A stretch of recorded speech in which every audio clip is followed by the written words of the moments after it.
Bonjour à tous, je suis très heureuse de vous retrouver sur ma chaîne Cook Like a Champ pour une nouvelle recette. Aujourd'hui, nous allons faire un magret de canard comme recette de Noël. Vous allez voir, c'est ultra simple, ultra efficace, magnifiquement bon et très facile.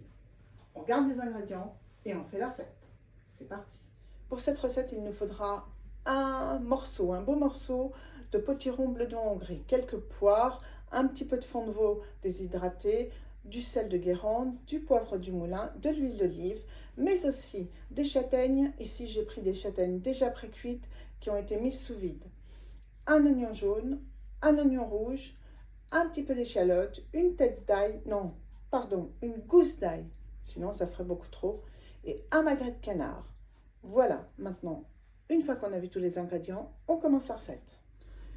Commençons par notre potiron bleu de Hongrie. On va commencer à enlever les graines à l'intérieur et le détailler en tranches. Ces tranches, on gardera la peau ou pas, comme vous souhaitez. Moi, je vais les garder. On mettra dans un plat un peu d'assaisonnement, sel, poivre, huile d'olive et on mettra au four qu'on préchauffe tout de suite à 180-200. Bien voilà, j'ai enlevé les graines à l'intérieur et comme je vais garder la peau de mon potiron bleu de Hongrie, je fais en sorte que, bien évidemment, la peau soit bien propre. Donc, vous pouvez passer sous l'eau pour la nettoyer. Maintenant, je coupe des tranches et on se retrouve. Faites attention en coupant vos tranches, parce que comme la peau est assez épaisse, c'est assez compliqué. Je ne veux pas que vous vous coupiez. Alors, allez-y, tranquille.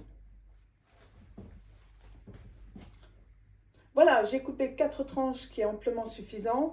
Le reste de potiron bleu de Hongrie, je le remets au frigidaire et je m'en servirai pour faire un velouté de potiron ou mélange potiron patate douce dans quelques jours. Donc je continue ma recette. Dans le fond de mon plat, avant de mettre mes tranches de potiron bleu de Hongrie, je mets quelques oignons, oh là là, échalotes, oignons rouges et oignons jaunes, échalotes et ail, comme ceci. Je prends de l'huile d'olive, je mets de l'huile d'olive par-dessus. Sur ce petit tapis, je vais installer mes tranches de potiron et je mets au four. Bien évidemment, je sale le tout et je poivre avec le moulin à poivre. Et maintenant, je mets ça au four. Alors que nos tranches de potiron sont au four, vous prenez le reste d'ail, échalote, oignon rouge, oignon jaune qui vous reste et vous émincez tout cela.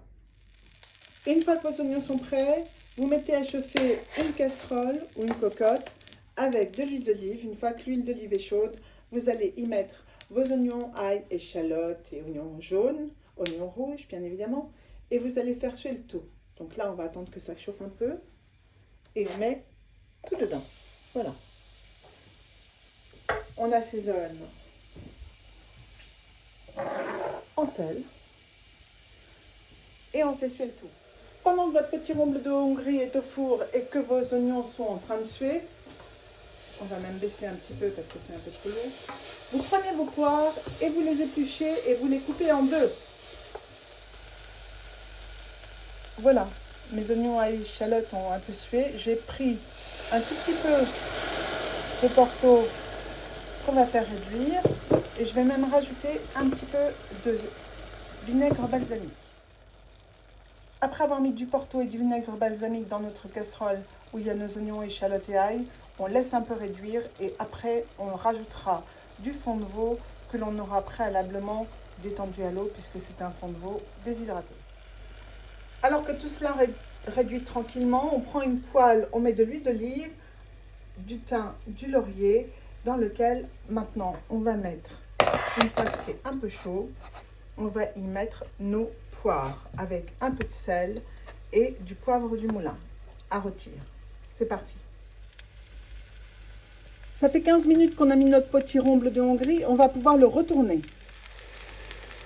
Une fois que vos poires sont colorées, vous les débarrassez dans un petit plat et on va finir aussi la cuisson au four. Voilà, votre vinaigre et votre porto est réduit pratiquement à sec. Maintenant, on rajoute du fond de veau. Dans un petit bol, j'ai pris une cuillère à soupe de fond de veau lyophilisé et j'ai rajouté de l'eau.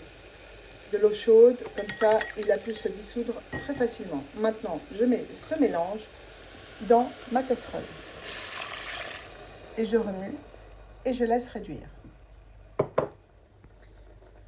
Les poires sont dorées, le potiron bleu de Hongrie est au four, continue la cuisson, la sauce est en train de réduire. Maintenant, on prend le magret de canard, on va parer le magret de canard, enlever les petits nerfs à l'intérieur, parer tout cela, le strier de l'autre côté et on se retrouve. Voilà, notre magret de canard est prêt. Maintenant, on reprend la poêle dans laquelle on avait fait poêler les poires et on va y disposer notre magret côté peau pour cuisson. Voilà, on prend la poêle, donc on l'a fait chauffer et on va y disposer notre magret, comme ceci. Bien évidemment, on va assaisonner en sel et en poivre et on va faire cuire tout ça.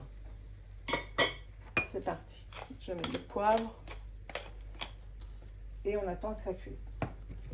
Voilà, mon magret de canard est cuit d'un côté.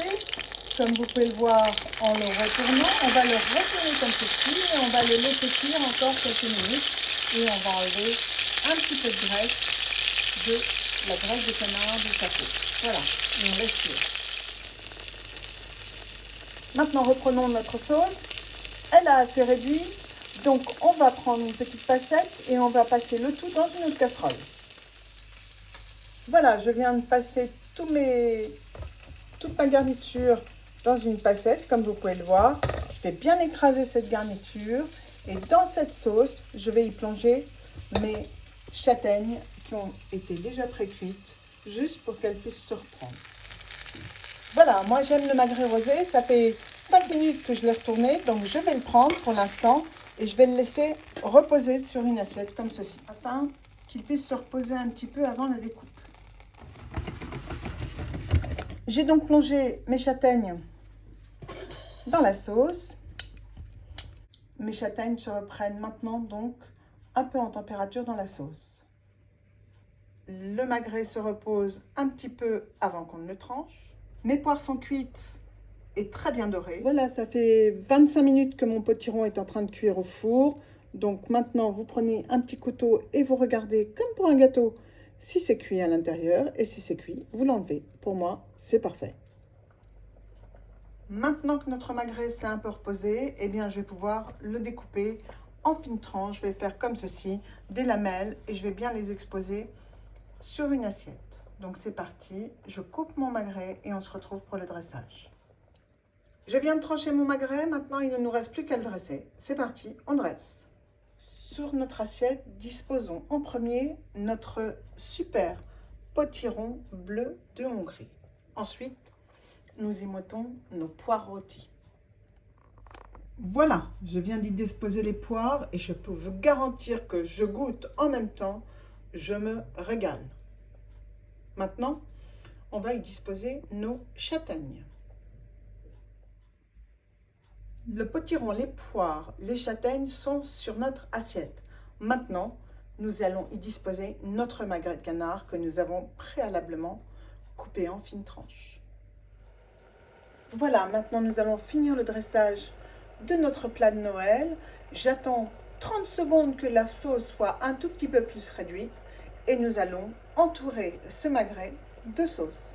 Et bien voilà, finissons donc le plat. Maintenant que la sauce est à la nappe, c'est-à-dire qu'elle nappe votre cuillère, et bien on en prend un petit peu et on en met tout autour de notre magret de canard. Et je peux vous dire que c'est super bon, ça sent magnifiquement bon et que bien évidemment, comme vous pouvez douter que je suis assez gourmande, j'ai tout goûté. Et bien voilà, notre plat est maintenant terminé. J'espère que vous allez le déguster avec ferveur et que ça va être impressionnant pour vos amis. Et bien voilà, j'espère que cette recette de magret de canard de Noël vous aura plu et séduira vos amis si vous la leur faites. N'hésitez pas à me le faire savoir dans vos commentaires, n'hésitez pas à liker ma vidéo et à mettre un petit pouce bleu. Comme vous le savez, ça fait toujours plaisir. Nous, on se retrouve très prochainement, c'est-à-dire demain pour la dernière recette de Noël. Et ça, je vous garantis, ça va être subliminal. Donc, demain, je vous attends sur ma chaîne Cook Like a Champ pour cette nouvelle recette de Noël. Salut à tous!